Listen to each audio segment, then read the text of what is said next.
step down. So we have two 45 pound bumper plates stacked on top of each other.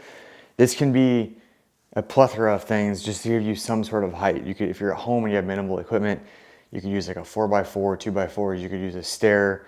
If the stair is too high, you can put books below the steps. So that's a way for you to scale the height as you're going through your steps and your reaches. But for simplicity's sake, we're just using 245. So usually the progression is gonna go with what we call a posterior step down, a lateral step down, and an anterior step down. So a posterior step down is simply back, lateral is to the side, and then an anterior is forward. So when we're doing this drill, we're depending on which direction we're going. So if we're going to a posterior step down, we're biasing the muscles more on the back half of our body. When we do a lateral step down, we're biasing the muscles a little bit more in a balance at the front and the back of our body. And then we go toward an anterior step down, we're getting a little bit more ankle loading and we're getting the muscles on the front half of our body. So typically we'll use these movement progressions and start with a posterior and move to an anterior, and then we'll adjust the height relative to your goal. So oftentimes our goal is for people to be able to do these step downs with the surface height to be a little bit higher than mid shin, just because of the mechanics that goes into running and those types of plyometric drills. That height has a good transference over to that. So if we're gonna do a posterior step down, I'm focused on keeping my hips nice and level. So if I'm facing the camera here, when I'm in this position, a lot of people will let their hips drop. My right hip is now lower than my left hip. And then when they go to reach, they'll touch with their toe. So then they're not reaching very far.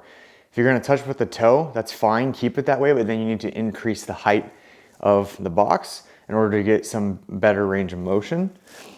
So for me, I like to have my toe pulled up a little bit so that when I reach back, I'm trying to touch my foot flat or even my heel to the ground first.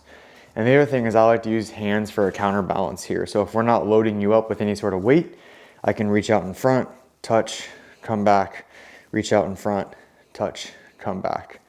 Now the other thing is we want you to be mindful that you're not clawing the ground with your toes.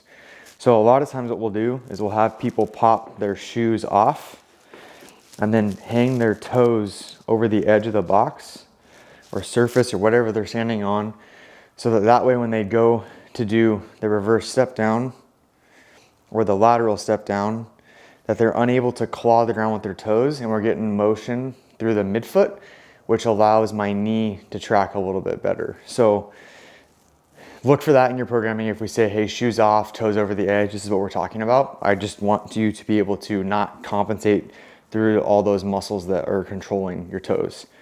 And then like I mentioned earlier in the video, we're gonna progress by increasing the height, adding reps, or adding load. So look for that in your programming.